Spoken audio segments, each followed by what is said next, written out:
guys, good morning. Welcome to today's vlog. It's Monday morning in August and I am going to take you through a day in my life working as a bioinformatician but at home. I've never done one of these vlogs at work just because long filming in the office just doesn't really make any sense, but at home I can talk you through everything I'm doing. So in my last work from home day vlogs, they've actually been quite untypical. One of them was when I was at a hackathon, so I was doing like hackathon stuff the whole day. Another one was when the cluster was down, so I was doing loads of non-technical work. But today I'm doing nothing but technical stuff, so I thought I could come along and, well, you could come along and we can go through everything I'm gonna do today. My mugs are behind you. What mug shall we have? So nice. Yeah, a lot's happened. In March, April time, I took 4 weeks off work and went to Seoul and Japan and Jeju Island, and it was the most incredible break. And yeah, I came back and was like, God, new life. I haven't really done anything, so maybe I didn't really come back like that.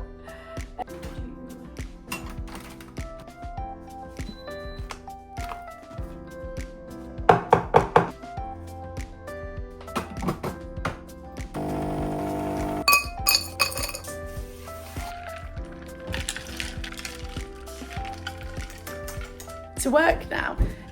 It's about 8:30 in the morning, which when I'm working from home, I prefer to get up and do stuff in the morning, but very busy weekend. So, oh my God, this really is quite close, isn't it? Check out this is my lovely new Monstera. Ignore my laundry to the side, but because of the heat wave in the UK, he's got all burnt. So I'm not best pleased about that. Okay, if I'm filming sitting down like this, is this better? So yes, welcome. You might have seen some of my videos before, but my name's Georgia. I'm a senior bioinformatician working in the core facility at one of the big London research institutes. The only reason I'm starting to make this vlog today is YouTube reminded me that I hadn't posted in 6 whole months, and I can't believe it's been that long. And to be honest, it's because I've not been feeling very confident at work. So I just felt like I couldn't really show up online. But actually, the whole point of this, I say this every time, the whole point of sharing this channel is to share everything, not just the highs. And yeah, there's been a lot of lows recently, I suppose. Today we're going to go through a whole day of technical work. First things first, we're logging on for the day. So when I log on for the day, I first of all open up this website called monday.com.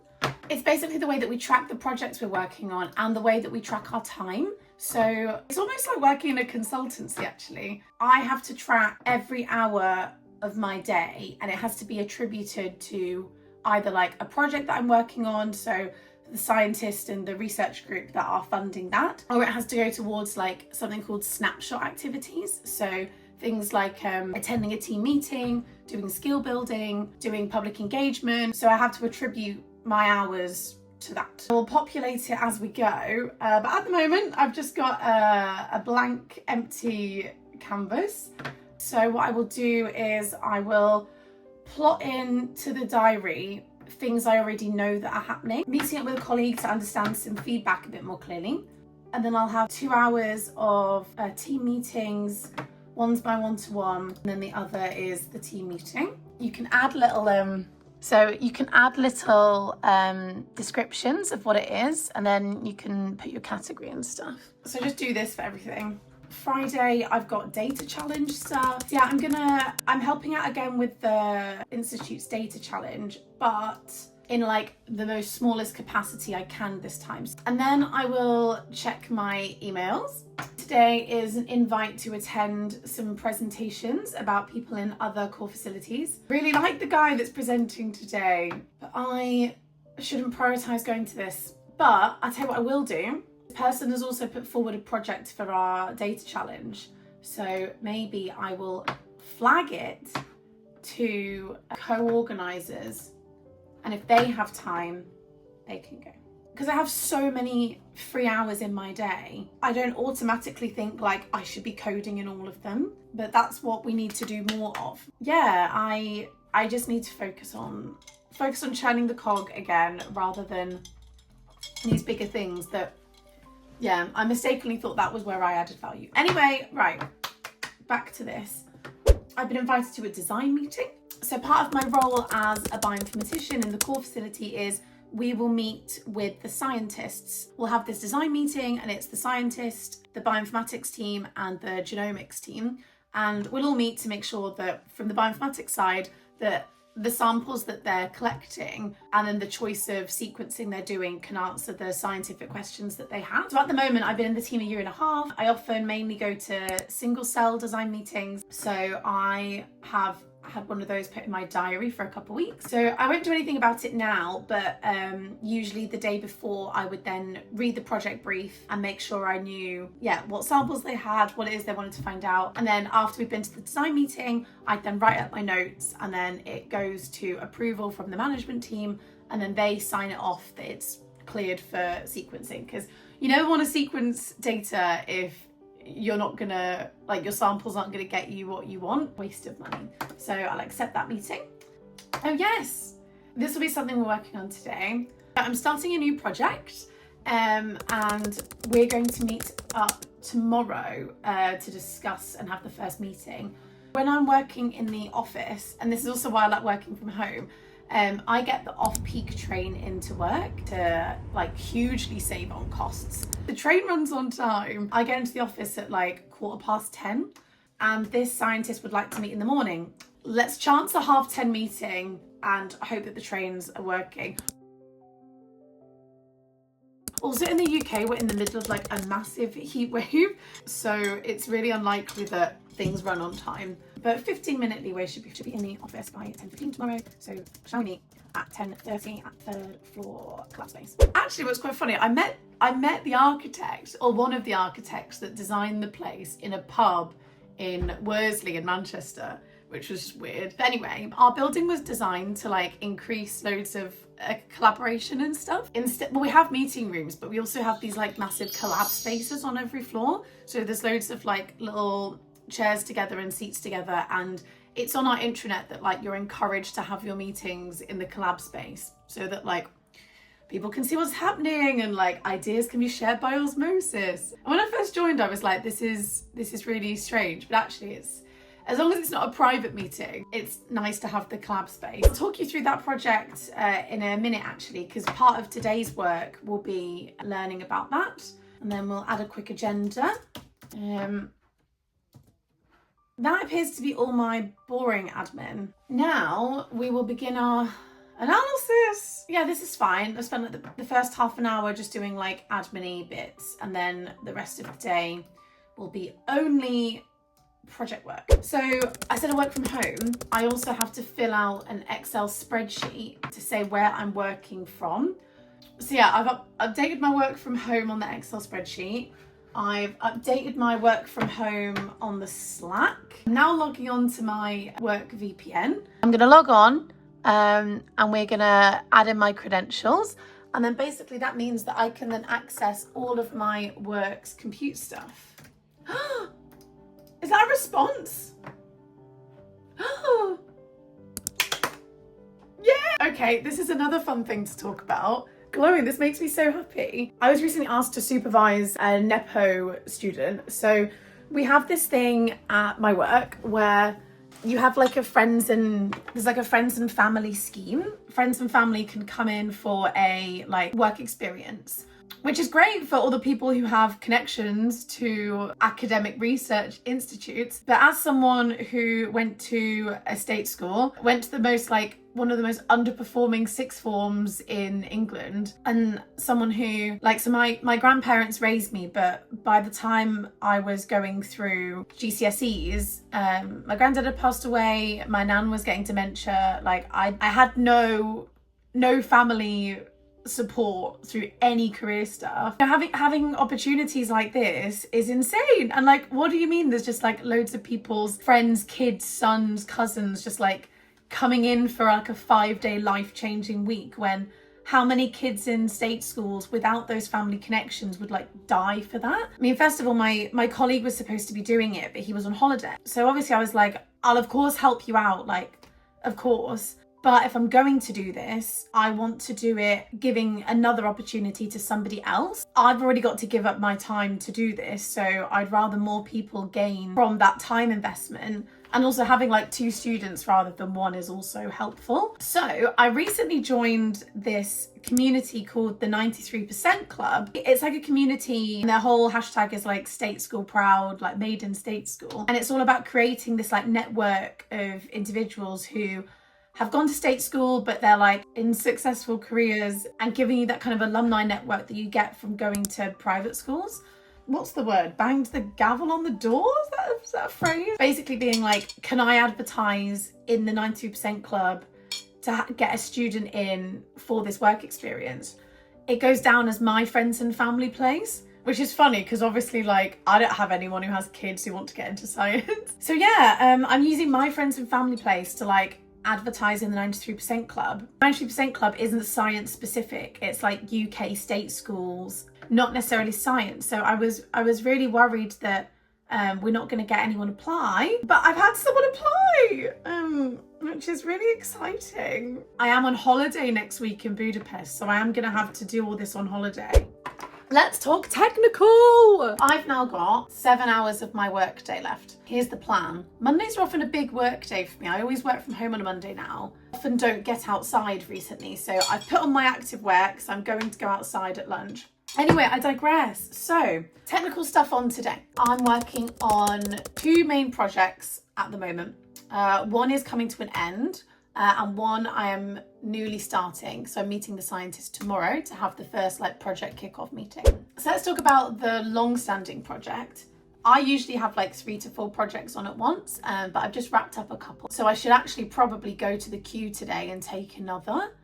But anyway, one project I'm working on is a single cell project, and these take months. It's interesting because I teach single cell bioinformatics, but actually in practice, when you're working through a data set, trying to refine the cell types, maybe needing to sequence deeper, it's a very iterative, long project. And the one I've been working on, it's just taken us ages to like finally refine the cell types. But then once you've got your final process single cell object, we've then been able to like crack through the analysis fast, but it took ages to get to that point. A bunch of like rare cell types that weren't showing up in a condition where we expected them to, so we had to go back and get more sequencing. And then trying to find the resolution of where to split up your clusters, because there's informatic ways to measure how successful your cluster resolution is, but you can have like the correct metrics to measure that. But if that doesn't align with like the biological rationale of where you'd want to split, then like it's only a guide. It's not really the be all and end all. So been lots of kind of like iterative about that. And then now we're on the downstream analysis. So the things that we have done so far, the first thing you do is running pseudo bulking differential expression. So you get your big cluster, and then you've got your different cell types, or i.e. clusters. And then what you can do is then pseudo bulk them into a fake bulk, which is basically just the cluster. And then you can run differential expression on that cell type between your different conditions. So say you might isolate your B cells and then be like, what are the differences in gene expression across B cells in condition A versus condition B. So we do that for like all the cells across all the different conditions. And then once you've found your genes that are up or down regulated, you can then plug those in and do pathway analyses. So you can either do like over-representation or over-enrichment. And these basically show you, A, are the genes that I have kind of over-represented in certain pathways? Or if I rank all my genes by their log-fold change, does that kind of order of the ranking correlate with certain pathways being at the top of that list or the bottom of that list? You can do those 2 different methods and figure out, yeah, like, are these genes actually telling us about what's going on in the molecular biology? Oh yeah, then we did some proportion analysis. So across my conditions, how is the proportion of my cells changing? And then we did cell phone DB, which is like a Python tool from the Teichmann lab, looking at cell-cell communication. So you've got the level of the genes that are expressed, and then you can look at like pairs of ligands and receptors and look at those between different cells and see if you can figure out like which cells are communicating with each other and by which ligand and receptor pairs. And now we're on the final stage, which is what I'll be working on today. I thought I'd take you through, I'm just going to get my head back into that project space. The scientist has asked me to run METAFlux. So this will often be a thing in bioinformatics where like they've asked you to run something, but like I don't know what this is. So part of my role is to then read the paper, understand what the tool is doing. Someone else has already approved the project, right? I know that it's an appropriate tool because bioinformatics have cleared it, but I now need to understand like how it works, how I need my data, do that, and then be able to run it and install it. So it's a package called METAFlux, and it's for characterizing metabolism from bulk and single cell RNA sequencing. So it's a pretty hot topic actually in oncology and cancer at the moment, that the metabolism has a huge role to play. We're going to be using this tool on our data set, and obviously for privacy reasons I ain't telling you what the data set is, but it's just a single cell data set, so we're just going to talk technical. What does METAFlux do? Check out the full paper for more details. Okay, this is the GitHub. I'd always go GitHub first. It looks like we'll have our single cell RNA sequencing. We'll then do something where we infer the enzyme activity on a bootstrap of samples. But like in machine learning, bootstrapping is where like you give yourself extra power by creating kind of like pseudo samples. So you can do like multiple rounds of bootstrapping to increase the power of how many samples you have. So I presume that's what that's talking about, but we'll double check. Then it's going to create a metabolic reaction score for multiple clusters. So we've gone from cells to clusters, merge networks and define the cluster proportions. I'm unclear here if cluster is cell types. We'll have to have a look. Why is there a blood vial and a dish? I ain't going to the lab. What's happening? METAFlux is an R package. I hate working in R. And also as well, I'll show you my VS Code setup in a minute. Like I also just like haven't set up R in VS Code yet. So whenever I need to code in R, I launch this like internal singularity image that then spins up an RStudio session. So then it means I have to use like my LLM coding assistants outside of it and then add it into RStudio, and it's all just not working great, but we can do it, it's fine. Please check out this link to a full tutorial. I'll read through this tutorial that's come directly from them. Then I'm going to go to a tool called Biomni, which is my new favorite tool for when I'm wanting to brainstorm and synthesize like scientific ideas. And then we'll use Biomni to come up with an analysis plan, and then we'll implement that in VS Code with Copilot. More on Copilot and Claude later.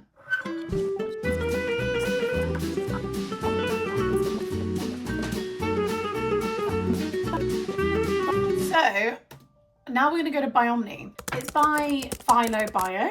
It's a generative AI where the ones that you might work with on chat are like the kind of like basic ones, whereas a lot of kind of ways that these models are used is by putting a harness around them.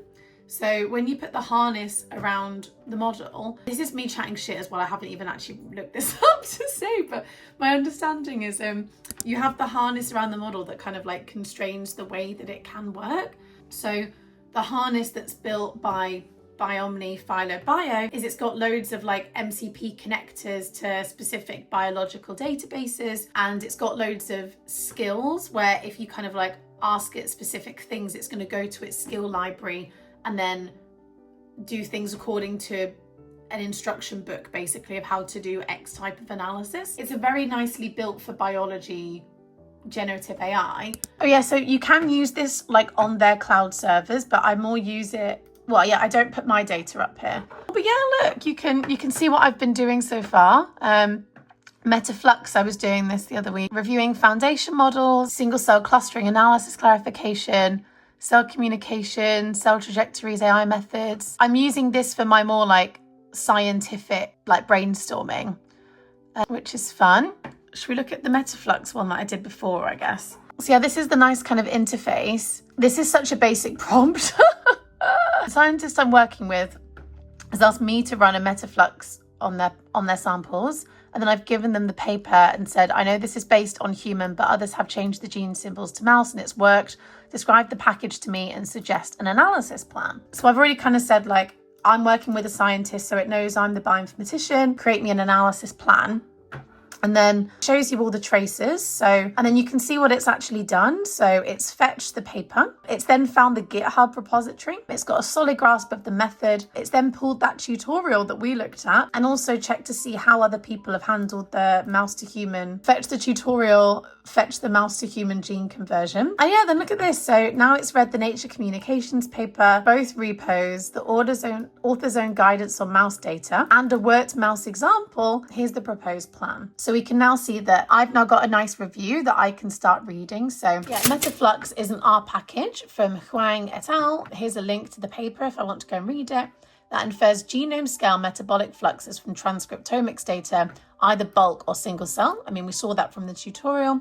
And it's going to map gene expression onto a genome scale metabolic model, and then uses flux balance analysis to estimate how much of the metabolic reaction is running. So I didn't get this summary from the tutorial. That makes sense now. So it uses this model, the human gem.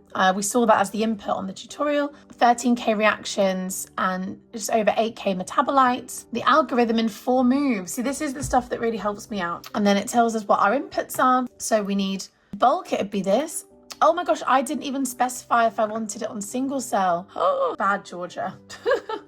Outputs will be the flux scores per bulk sample, for single cell per cluster average fluxes, and TME level fluxes. The single cell community model is the distinctive feature. Whole TME is treated as one community.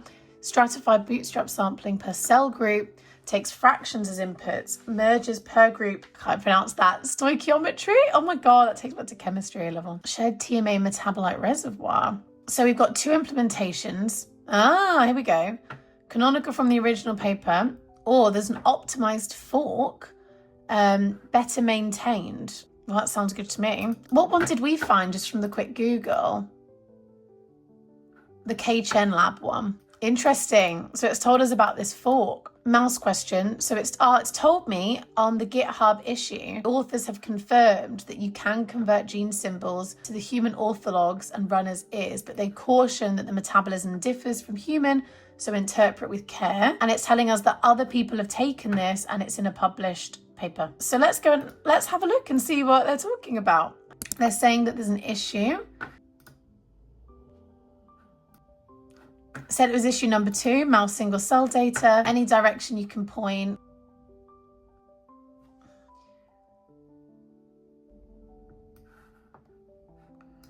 So you can do it, but proceed with caution.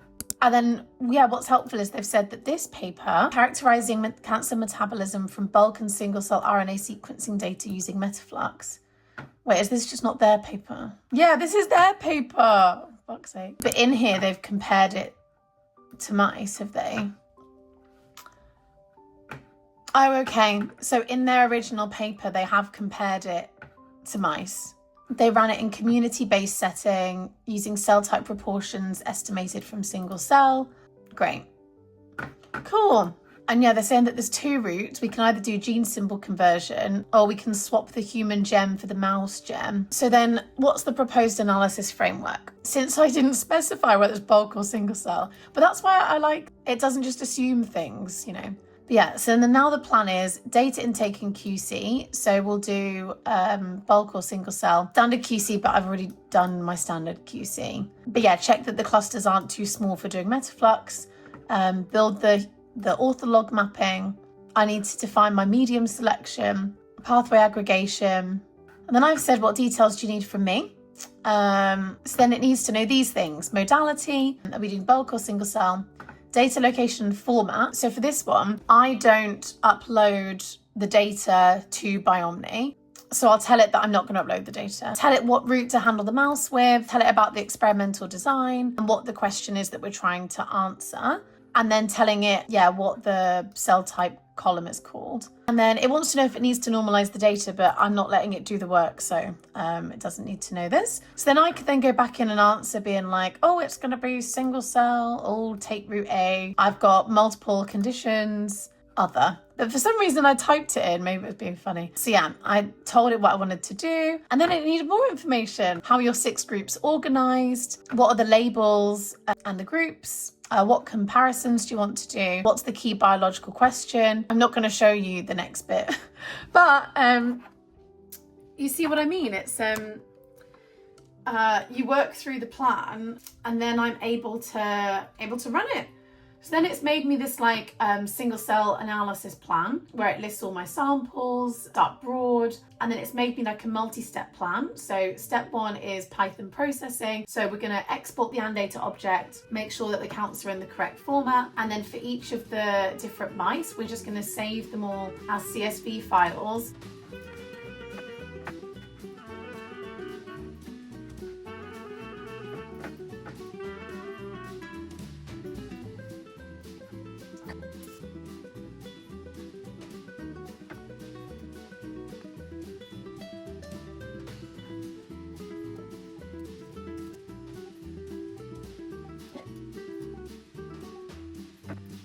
One thing I like to do is if I'm learning something new, I'm a very visual person. So I'm going to make a couple slides explaining like how METAFlux works and how we've applied it to our samples. And it's more just like for my learning.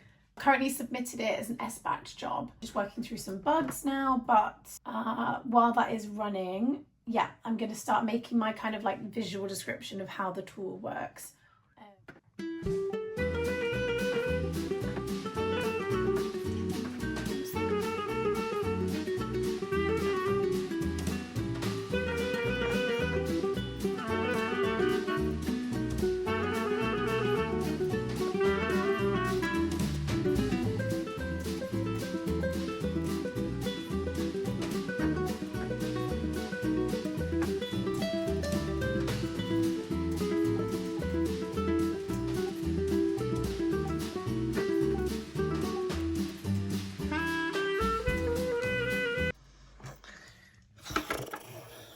I really want to go on my lunch break. It's 12 o'clock, but I'm still trying to submit this job. I've got cache conflicts with Singularity. And you know when something's just really something's really bugging you, I want to get this submitted before I go on my break. I hate environment shit so much.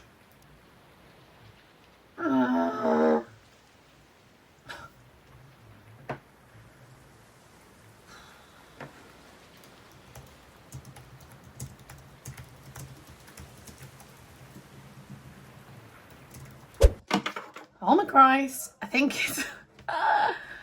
Okay, I've launched the container. The job is running. Feel like I can go on my lunch. Yeah, if there's one thing I hate, it's environments. I have no interest in environments at all. But what's quite nice is like someone in the team has created this kind of like shared working environment for us to use, but things still break, don't they? But the job is running. I think it's lunch. And then hopefully when I come back off my lunch, the job will have finished. And then I can move on to my second project of the day, which is prepping for this meeting tomorrow. But I guess it's not just prepping for the meeting. It's like prepping for the project. But yeah, hopefully METAFlux is fluxing. Cool. Let's go on lunch. So we get an hour's unpaid break as part of our contract. So I will be off for an hour. Update my time log. Where's my time tracker? Right, yep. Worked on this till 12:30 and I've got an hour. So I was gonna go on a run, but I'm feeling really stiff. So I'm actually thinking I might go to yoga this evening instead as my exercise, and then I might just go on a walk now. Yeah, I'm feeling my hips. Yeah, I think I might just go on a walk. I've also not got really anything in for my lunch. But definitely go outside because look, you can't really see much. It's sunny out there. PLAN, should we just check on the job one more time? Make sure it's running, I really hope it is. It's still going. Okay, it's been running for 4 minutes. It's running. Yeah, the actual R package is running. Incomplete final line found in outputs or mousegenes.txt. What? Incomplete final line.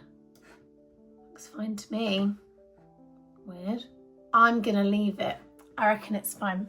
Let's go. I don't know where I'm gonna walk to. Oh, do you know what? I wish I'd planned this day a little bit better actually, because I would want to go outside. And I'm hungry, but also I'm going on holiday in a couple weeks.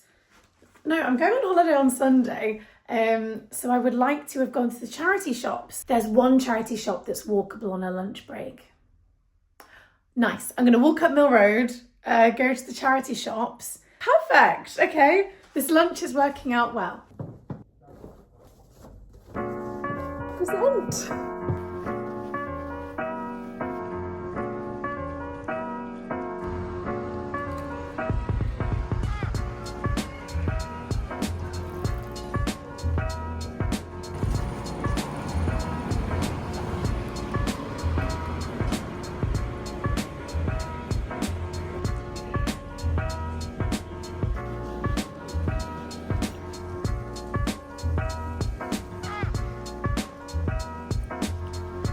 So this is where I get my train in the mornings. Look.